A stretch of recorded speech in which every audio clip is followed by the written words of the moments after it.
This is how we all started, in schoolyards and back courts.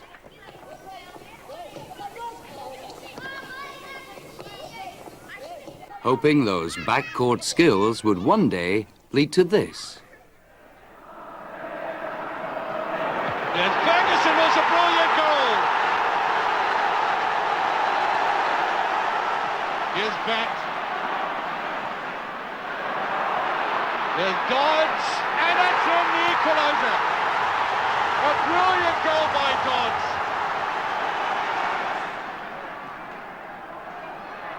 Golf is there, and it's there. Ollie McCoy's.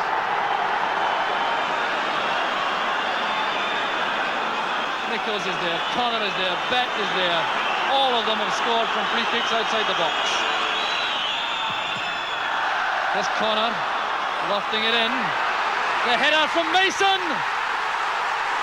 Aberdeen on ahead. There is across. McCoy's backing into Willie Miller. The referee has given a penalty kick. Well, that is quite remarkable. The referee insisting that all players stay out of the box. Here goes Walters against Douglas. Rangers are back on level terms. So just 2 minutes remaining in the first period of extra time as David Robertson launches the long throw into the box. Van der Ark got a touch. There's Nicholas. It's back to Mason. 2-1 to Aberdeen. This kind of football requires very little organisation. But the grown-up game needs structure, and that's why the Scottish Football League was created in 1890. There had been football before the league, of course. The first ever Scotland-England international, a 0-0 draw, was played in 1872 at Hamilton Crescent in the Partick area of Glasgow.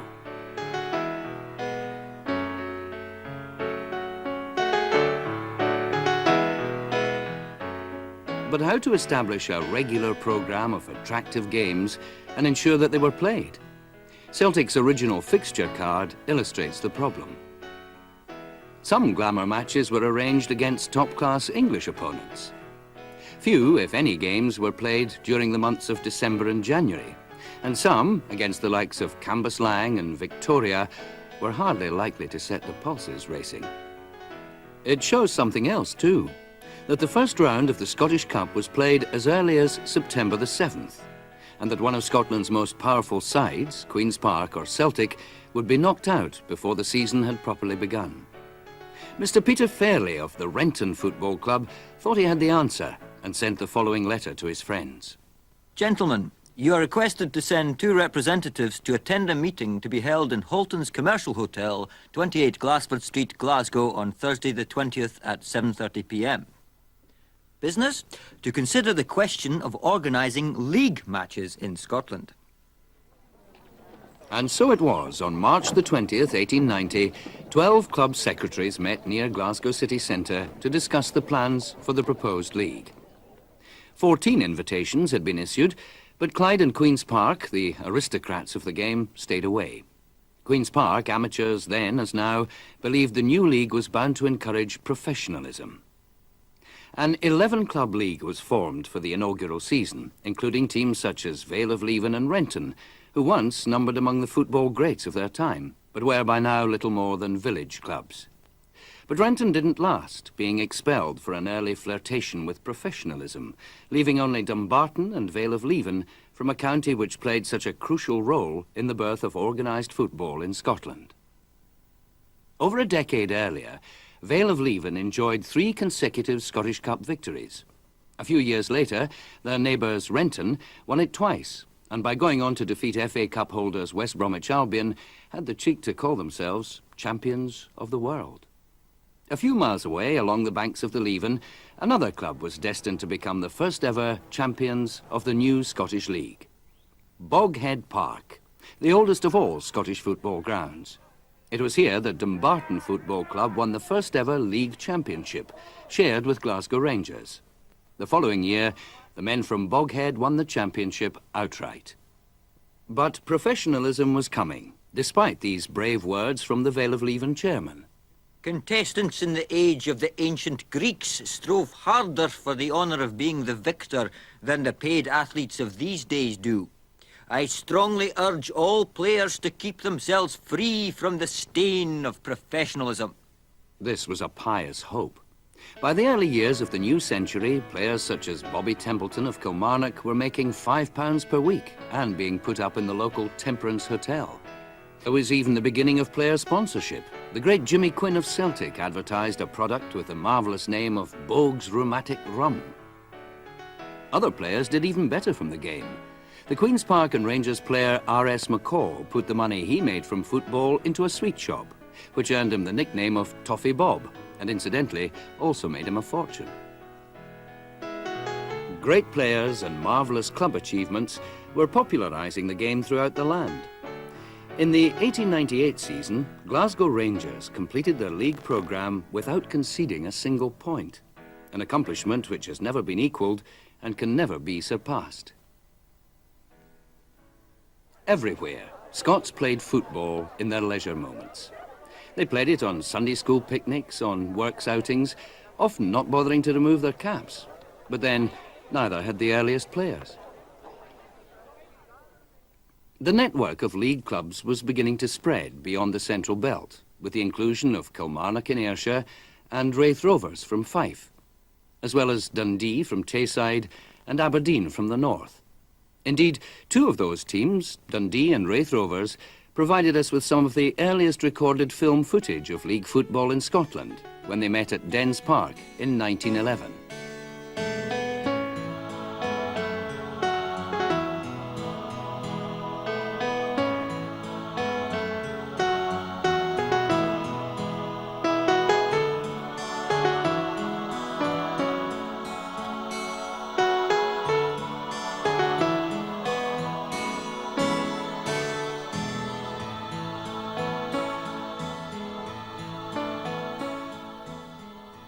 The League Championship medal for season 1903-04 and the third Lanark team which won it are worth looking at, because as the old firm began to assert their supremacy and achieve a stranglehold on the championship, it would not be until 1932, when Motherwell won it, that a club other than Celtic or Rangers would fly the flag. The great Celtic side of the early 1900s was virtually unbeatable. Hardly surprising with such legends as Jimmy Quinn and Jimmy McMenemy in their side. As skills improved, so did facilities. The early wooden pavilions disappeared as grounds were developing a more modern look. Even in those days, there were executive boxes at Celtic Park in the glass-fronted Grant stand. A noble effort, but they'd forgotten that the fans' breath would steam up those sealed windows, and the plan failed.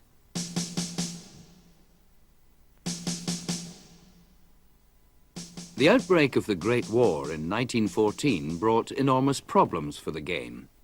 But the government was anxious that football should continue, as the grounds were valuable sources for recruitment. The league carried on, but due to travel difficulties, Aberdeen, Dundee and Raith Rovers were invited to withdraw. To make up the numbers, Clydebank were asked to join. They accepted. Scottish football got the royal seal of approval when, in 1917, King George V held an investiture at Ibrox Park, at which he decorated hundreds of servicemen. Many top players enlisted, and curiously, even after the death of Eddie Garvey of Queen's Park, his cigarette card still appeared with a note that he had died of wounds. Several Hearts players also lost their lives, having volunteered for active service. This war memorial, unveiled at Edinburgh's Haymarket in 1918, pays them lasting tribute. Then, suddenly, in November 1918, the war was over, and football boomed as never before. Fans flocked to the games in their thousands. Indeed, football became so popular that there was talk of a breakaway league. In 1922, the league authorities had to bow to popular demand by reviving the second division, which had been a wartime casualty.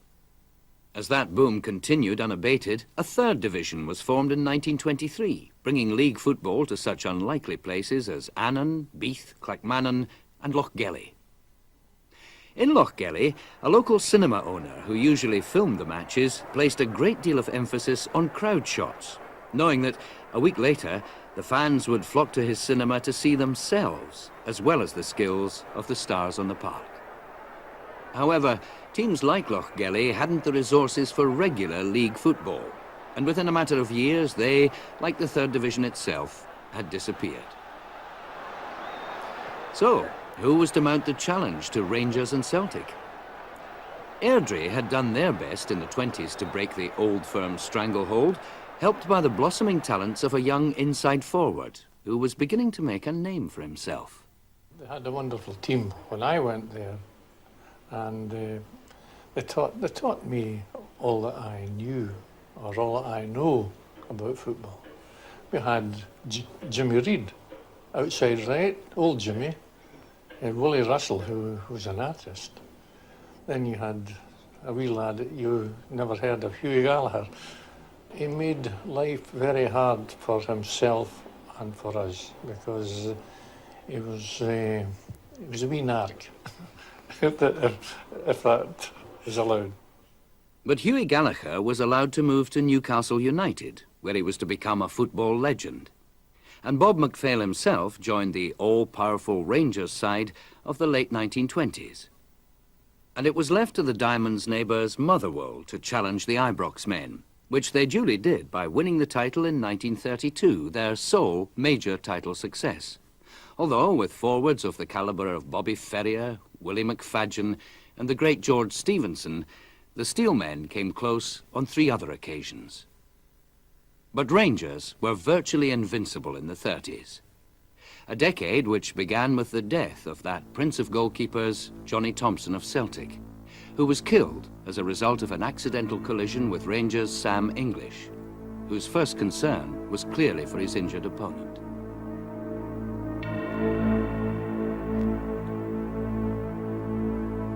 The death of John Thompson would ensure him a permanent place in Celtic's folklore. After Thompson's death, a somewhat inconsistent Celtic side enjoyed more Scottish Cup than league success, whereas throughout the 30s, arch-rivals Rangers struck fear into opposition hearts wherever they appeared, even when taking the field in unfamiliar jerseys, as in this league match against Queen of the South at Dumfries.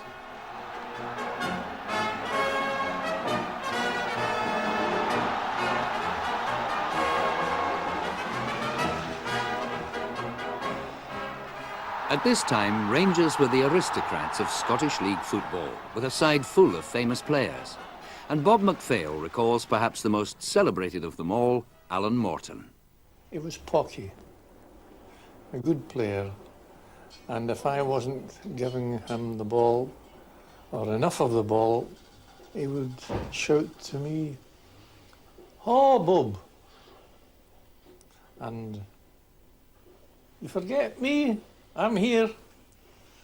And that reminded me that I hadn't given him a pass for the last 2 or 3 minutes.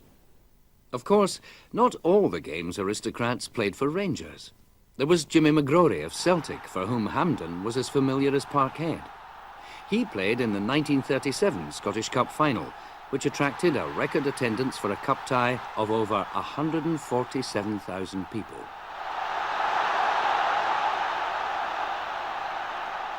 Then there was Tommy Walker, Edinburgh's darling, who just kept on scoring such vital goals against England at Wembley, like this equalising penalty kick in the 1936 match.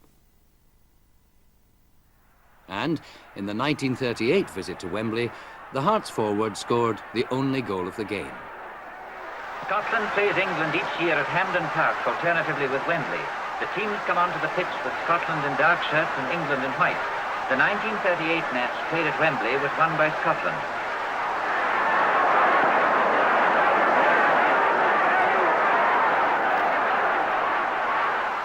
Defensive teamwork was demanded by Scotland. Only 1 goal was scored early in the first half by Tommy Walker, famous Scottish footballer.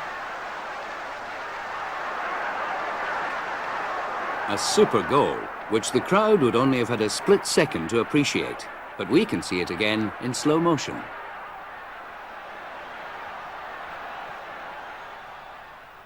For Tommy Walker, as indeed for many other players, an immediate change of uniform was required, because unlike the Great War, this time the league programme was abandoned as soon as hostilities began.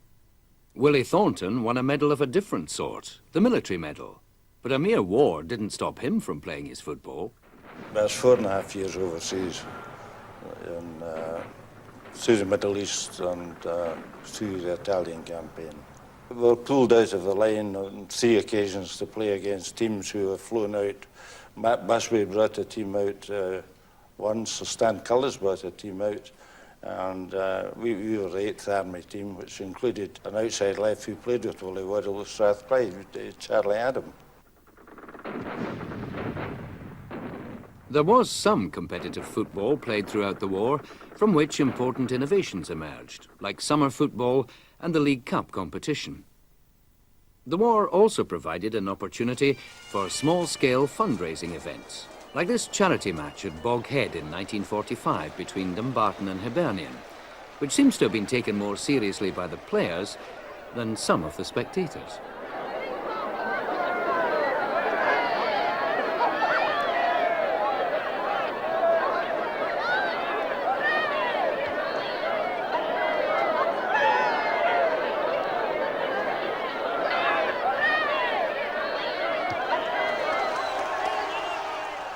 Once more the flags, once more the pipe bands, and football had to get back to normal again. But normal did not mean the same as before. It was now a wider world, and the first major visitors to Scotland after the war came from the Soviet Union. The Dynamos were the first Russian team ever to visit Britain, and their form and fitness was a revelation. Unbeaten in 3 matches, they faced a powerful Rangers side, which included Willie Waddle on the wing and the powerful tackling Scott Simon at left half.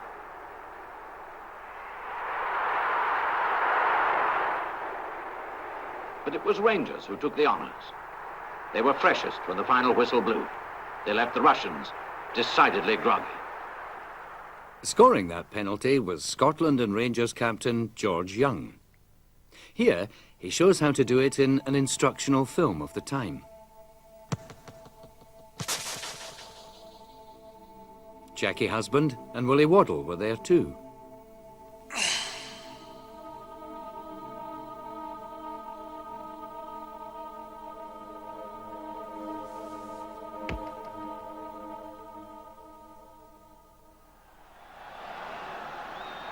Willie Waddle played against England in the 1949 International at Wembley, when Scotland beat one of the greatest English teams of all time. In their 3-1 victory, the goalkeeper, Jimmy Cowan, and the goal scorers, Mason, Steele and Riley, were all Scottish League players.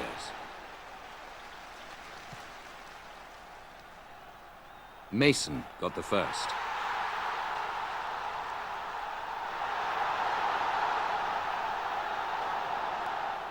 How does Willie Waddle remember Third Lanark's Jimmy Mason and his other great Scottish contemporary, Gordon Smith of Hibs?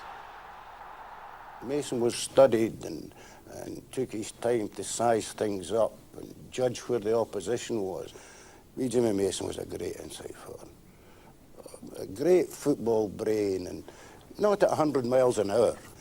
And Gordon, I'm still great friends with Gordon. And although we were rivals, it was a friendly rivalry. And we respected it. We had different talents.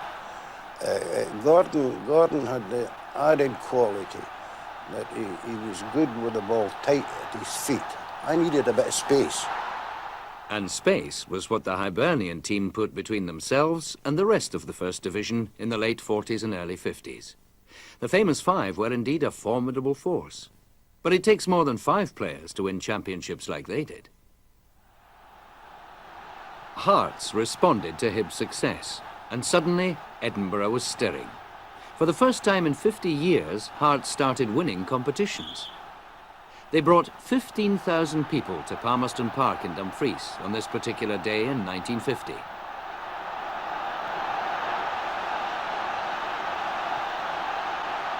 The spectators' uniform was still the coat and cap in most cases. The class of such players as Jimmy Wardhaw shone through. In 1958 and 60, Hearts would lift 2 league championships, scoring in 58 a record 132 league goals in the process. All under the guidance of Tommy Walker, still looking fit enough to play.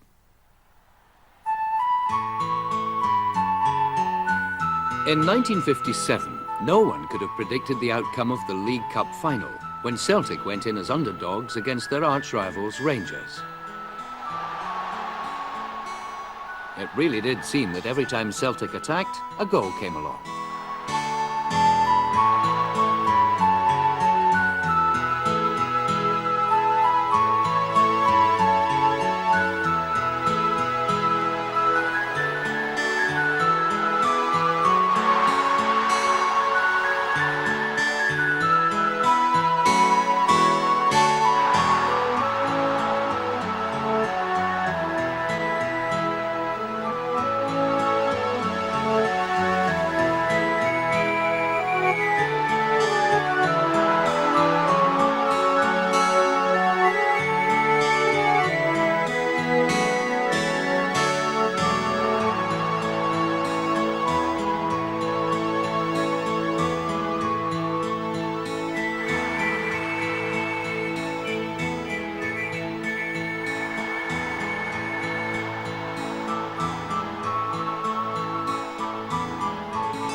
At the end of the day, Celtic had recorded their greatest ever win over their old firm rivals. But league flags were going elsewhere. In 1962, it went to Dundee. It was a great side with players like Hamilton, Penman, Ure and Gilzean. But for one man in particular, Gordon Smith, it was a very special occasion. In gaining his 5th championship medal, he had achieved the unique distinction of winning league medals with 3 different clubs: Hibs, Hearts and Dundee.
Rangers, with great players like Jim Baxter, Ralph Brand, Jimmy Miller and Davy Wilson, won the next 2 league titles.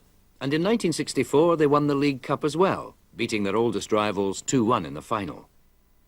But the next year's league flag was snatched dramatically by Kilmarnock, who had never won the title before. It was a real cliffhanger because on the last day of the 1964-65 season, Killie had to go to Tynecastle and win 2-0. Nothing less would do. Much better Kilmarnock play.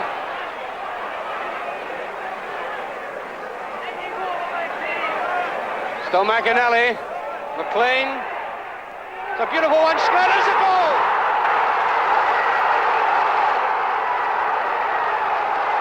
What a goal by Snedden, engineered by young McLean on the right wing. And so with 17 minutes still to play in this first half, Kilmarnock have got one of these very precious 2 goals that they're after. Snedden, Bertie Black. Still Black. He's putting it forward to McElroy. And it's a goal! It's a goal by McElroy. Gordon's in there. Watson clearing. McAnally. Well, I don't know how long this game's going to go on. It's played well overdue by me. A great save!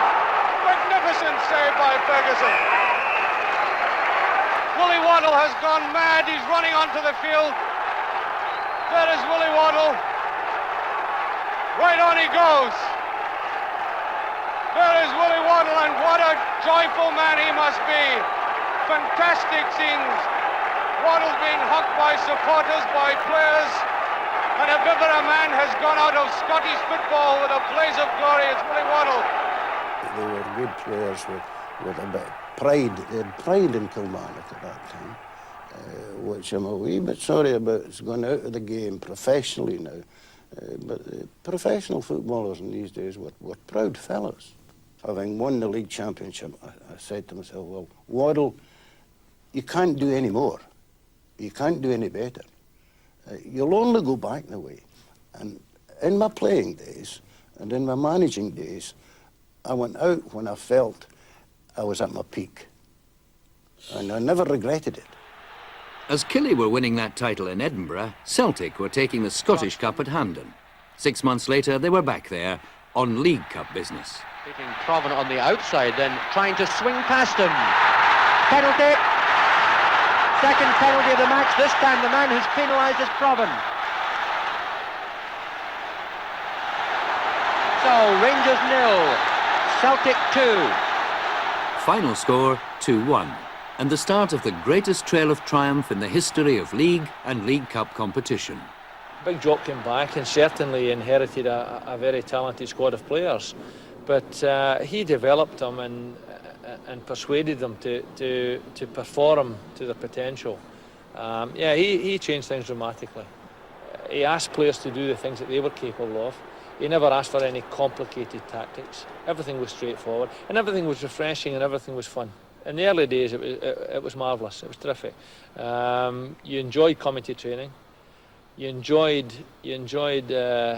looking forward to games, and we never at any time thought that anyone could beat us. Or shall I put it a different way? We never ever thought there wasn't anybody that we couldn't beat. 1967 was a year filled with pride for Celtic and their chairman Bob Kelly, as his club won every honour for which they competed, becoming the first non-Latin side to win the European Cup. It was the age of the greatest collection of players ever to wear the green and white hoops, an era when names such as McNeil, Johnston, Murdoch, Lennox and Dalgleish were winning 9 championships in a row and writing a glorious chapter in the history of Celtic Football Club.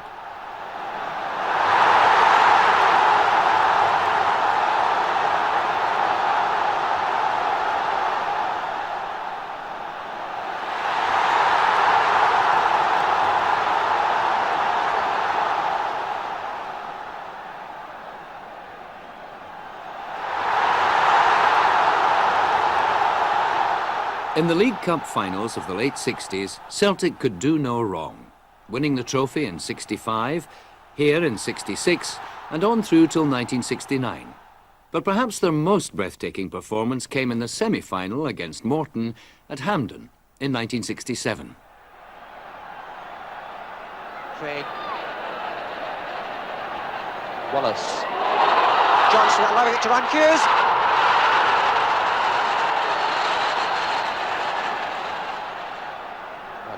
Back to Hughes. Often retreating, not certain what to do against this giant of a winger. Wallace.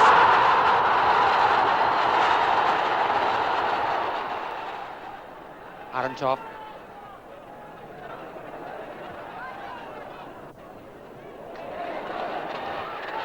Arentoff. All.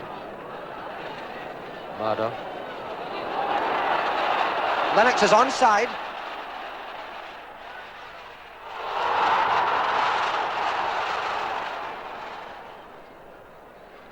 Murdo. Craig. So as yet we haven't required either trainer. Craig.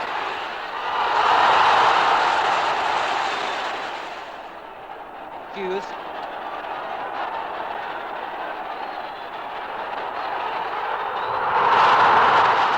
What a goal by Hughes. Celtic at their best, But in 1970, that League Cup bubble burst when a 16-year-old Dundonian scored the goal which took the trophy to Ibrox for the first time in 6 years. Steen and Derry Johnson out in front. He's there.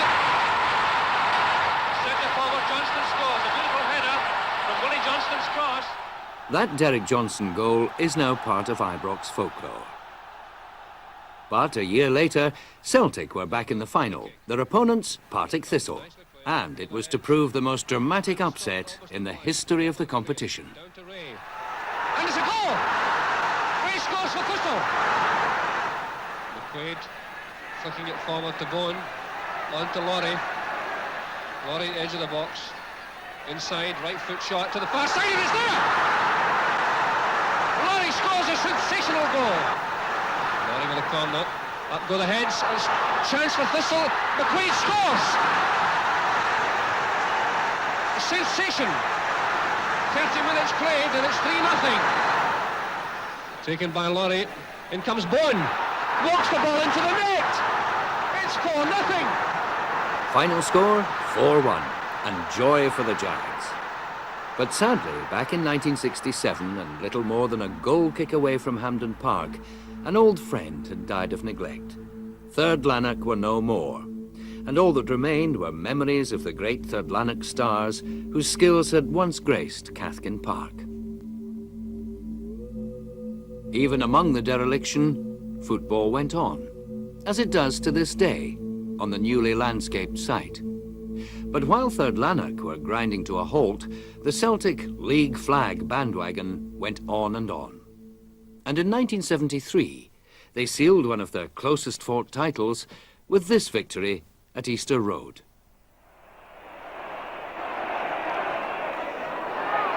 Neil coming in, and it's Callahan's turn. Off the line, it's there! Dick Sidines.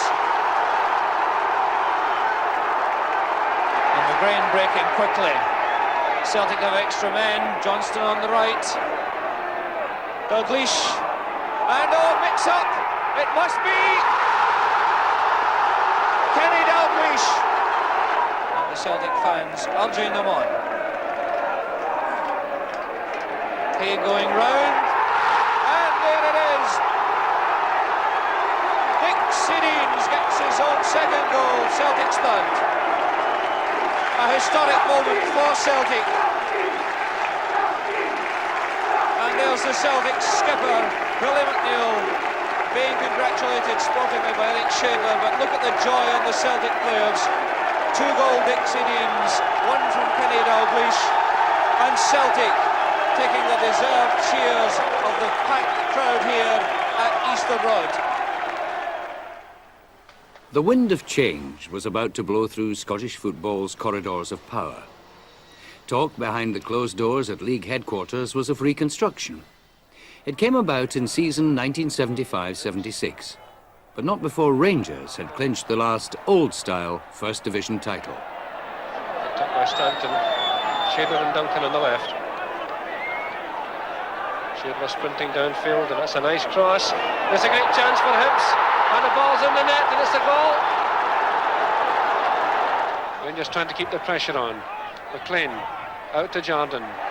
Cool play by Jordan. A good pass forward to McKean. McKean going on the outside, getting it across. Chance for Steen and a goal! 16 and a half minutes played, and Easter Road erupts.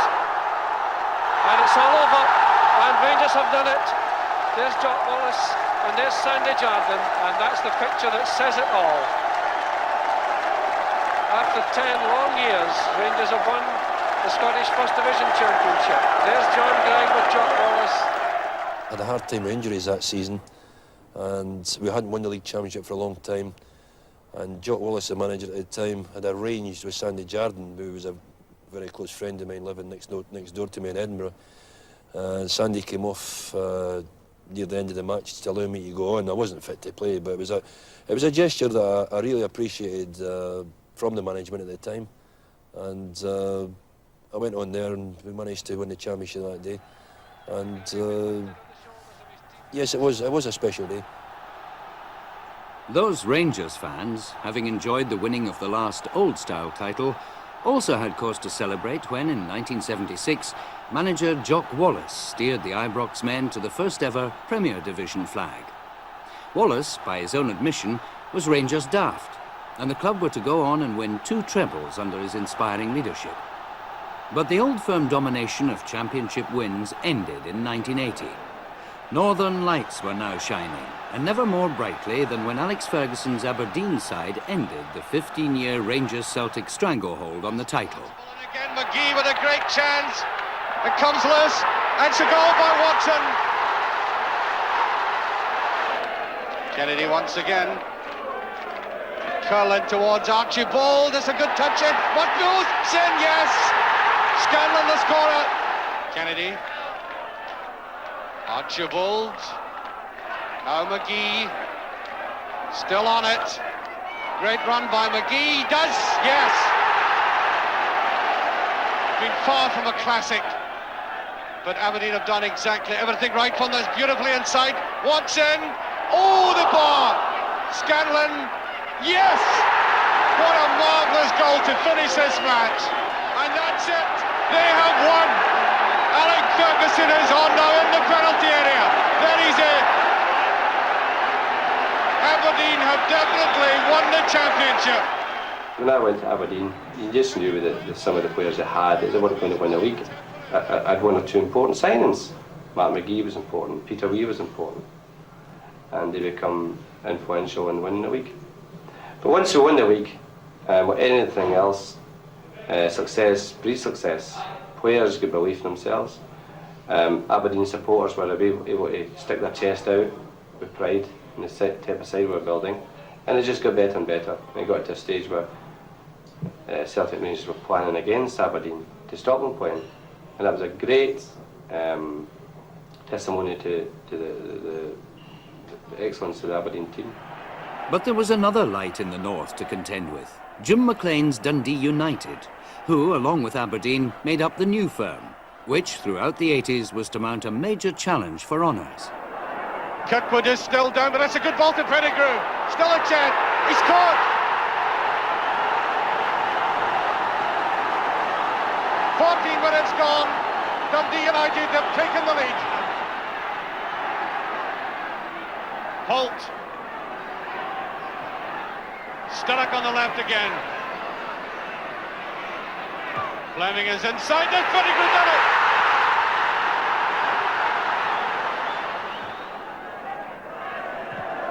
Now Sturrock on the break.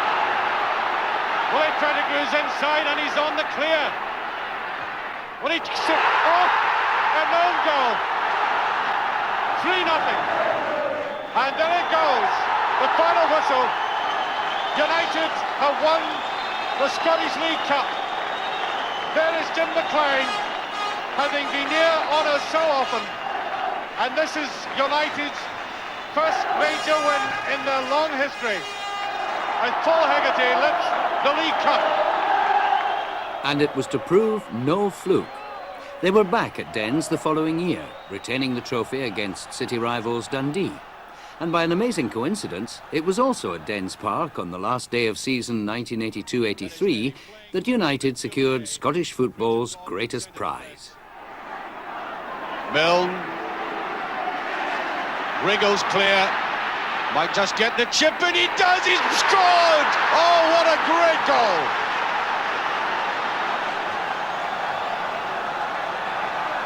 Yes, Sturrock, near he goes down. Penalty kick.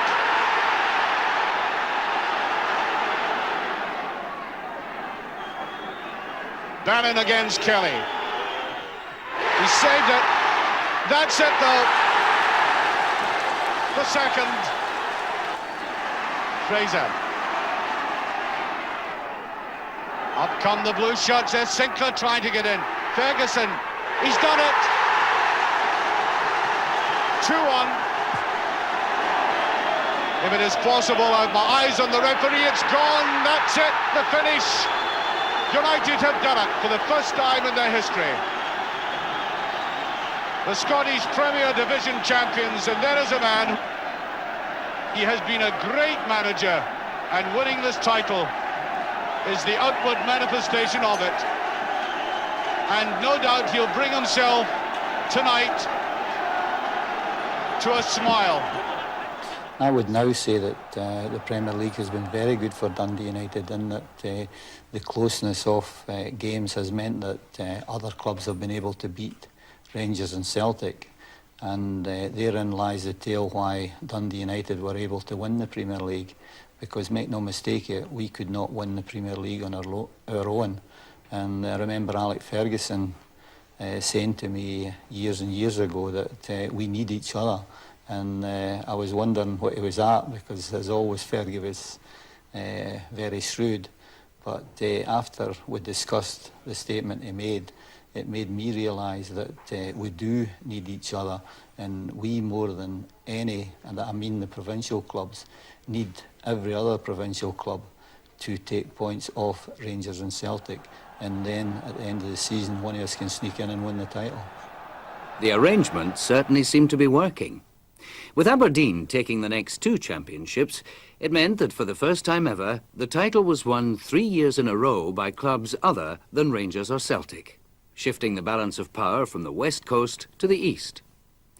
It would have been 4 in a row for East Coast clubs, but for the amazing events on the final day of the 1985-86 season. To win their first title since 1960, all Hearts had to do was avoid defeat against Dundee at Dens Park, while Celtic had to win convincingly against St Mirren at Love Street. Here's how it unfolded. And a great header by Brian McClair. 6 minutes gone, and McClair does it again for Celtic. McClair doing well, winkling the ball free to McStay. Here's Mo Johnston. It's there! Mo Johnston, the Celtic fans' hero. Here's Paul McStay. Finding Aiken, now McGrain. Celtic in full cry now as McClair gets free on the right. There's Johnston. Absolutely magnificent. No question about it, Celtic are certainly playing like champions. Archdeacon testing Tom Wilson. Makes his way to the byline, here's Gordon McLeod, now McStay. 4-0 to Celtic. White to McStay. Someone trying to play Celtic offside. It failed, here's Johnston. Now Gordon McLeod. McClair! 5-0 for Celtic at Love Street. But at Dens Park, Hearts were still on course for the title, with a score nothing each and only a few minutes left. Kidd.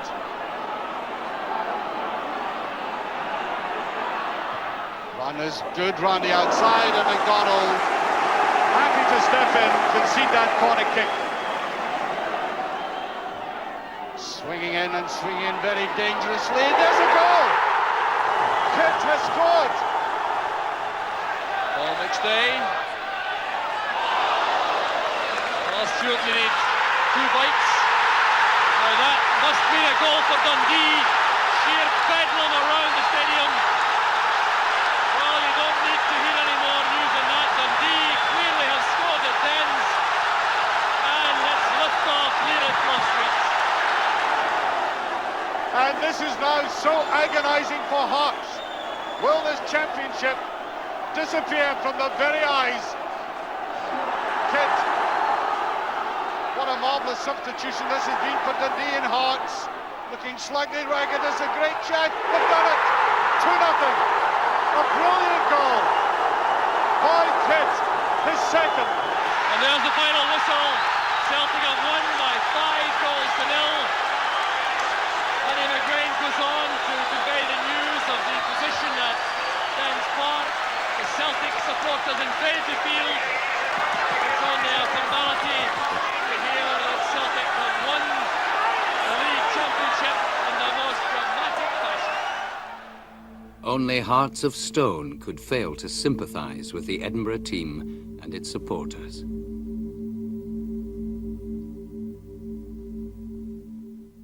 It was on that very day, though, that an Edinburgh man took charge of Glasgow Rangers, Graham Souness. He and league success were to become well acquainted over the next 4 years, with the Ibrox men taking 6 of the 8 league honours available.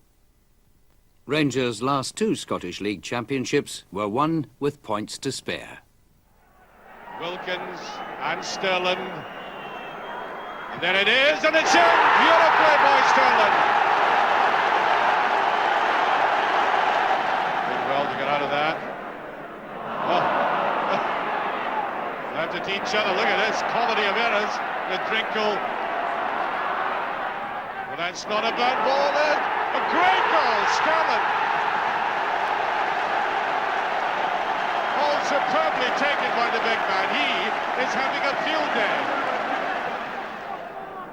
Looking for Walters, and he just gets him there. Price. Oh, brilliant goal, Drinkle. Oh, yes, superb goal.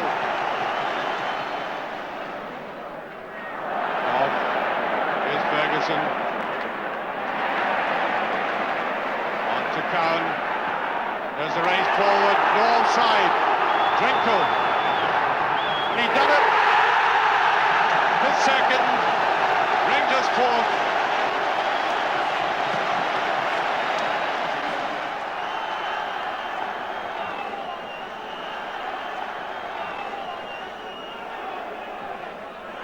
With it, the Stevens a great goal! Oh, that was a superb goal by the man who I think has been the outstanding player afield, and watch the way he clinically finished that off. Maine with no chance. 13 minutes gone, Rangers take the lead. And we're now almost 2 minutes into injury time. There's Butcher. Oh, he did that brilliantly. And there it goes. Rangers are the champions. Absolute exultation. All vital goals, and all scored by Englishmen. Their presence at Ibrox is just one feature of the Souness revolution. But it hasn't stopped there. The Scottish League now plays host to quality footballers from all over Europe.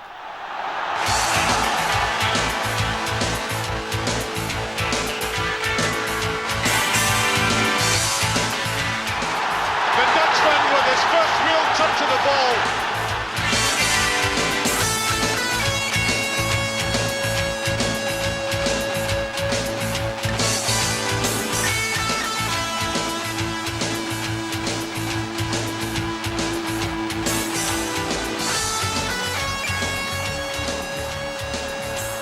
Oh, he did that very well. Stick right there. Stormson, that's a beautiful goal. And the Continentals combine.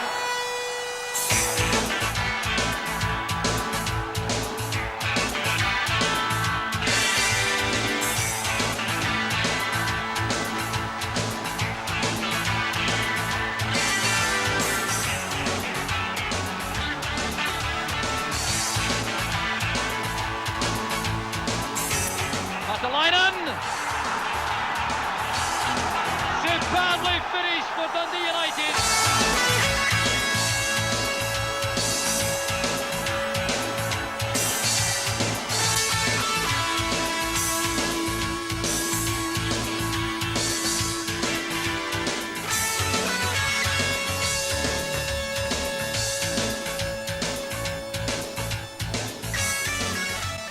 But the glory and the goals in the Scottish Football League are not the sole property of the Premier Division. Great goals are scored at Stennismuir, Brechin and Methil too. East 5 now using the long ball tactic, and it bounces towards Paul Hunter. Paul Sexton with the throw. Tom Condy trying to control the ball. There's Walker! What a goal! And it's knocked down. Oh, Albion not clearing the ball away, and Sexton scores. Here's Clark again supporting the attackers. Blocked away by Brian Robinson. And Clark's cross into the middle. This could be 2-1, it is. Spectating has always been a hazardous business, from the earliest grandstands to the packed open terraces, which always carried the potential for disaster. The dreadful tragedy at Ibrox in 1971, when 66 people lost their lives, prompted a major rethink on the question of ground safety. Rangers manager Willie Waddle vowed to transform Ibrox, and he realised his vision with the completion of this magnificent all-seater stadium, widely acknowledged as one of the finest in Europe. St Johnstone followed Rangers' lead with their newly built McDermott Park in Perth, where the quality of the surroundings matched the quality of the play in this crucial First Division clash against Airdrie towards the end of the 1989 season.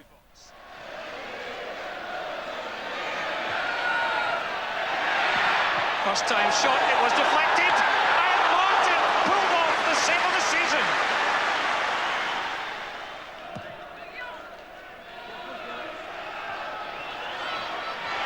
Chance for St Johnstone, Mascray, off the bar, would you believe? Guinness, very deep. Break on through the middle for St Johnstone. Another super save by Martin. Denies Sherry. Grant turning well. Moore, the danger man now. Mascray to the near post. Sherry off the bar. And for the second time in the match, St Johnstone hit the bar.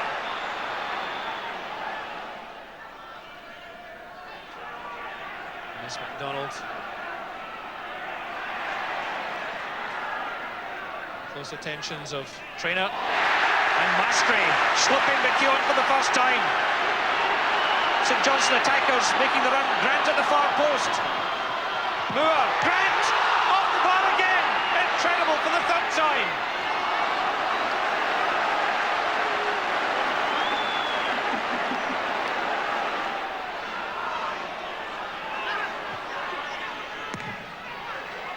Boyle.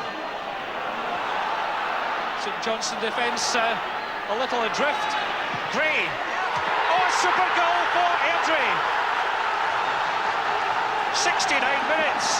Steve Gray breaks the deadlock. The Airdrie supporters are jubilant. Airdrie have taken great heart from that goal. Chance for Mascray, and that looks a penalty. Yes, it is. Brian McKeown, for once, was caught by Mascray, and that is a clear penalty. And Mark Traynor, who has been one of many fine players on the pitch this afternoon, the responsibility rests with him. The clock showed 76 minutes, and he's cool. One each.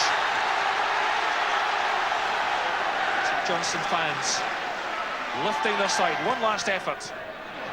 Grant, it's a goal for St Johnstone!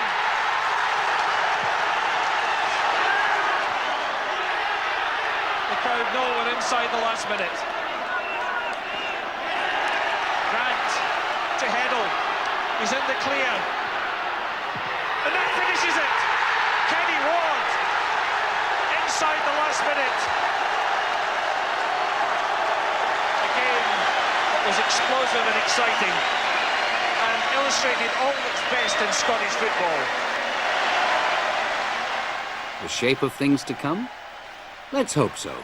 With the emphasis on spectator comfort and a free-flowing, entertaining style of play, we've come a long way from this Scottish League match of 1894. Is our game today better or worse? Anyone who saw the League Cup final of 1988 would argue that the game in Scotland is as healthy today as it's ever been. That is a penalty kick. Here's Bett against Walker. Brilliantly finished by Jim Bett. Roberts is dictating things. That's brilliantly struck by Davy Cooper. Jimmy Nichols' header. There's Fleck. Durant's header to McCoist. There's Durant, a great chance for Rangers. And that was magnificent. Far post cross, Walker caught in two minds. Here's a great chance for Hewitt. Yes! Now McKimmie stepping away from Cooper. Joe Miller back to Bett. towards Faulkner! Willie Faulkner's header and Aberdeen are ahead! That's header, there's no one up for Aberdeen, the hold back defending as Nicol returns it. Roberts with the header, there's Ian Durant and flicked! Rangers won after a penalty shootout. But the real winner that day was Scottish football itself. With games like that, full of passion, glory and goals, we can look forward with pride to the next 100 years of the Scottish Football League.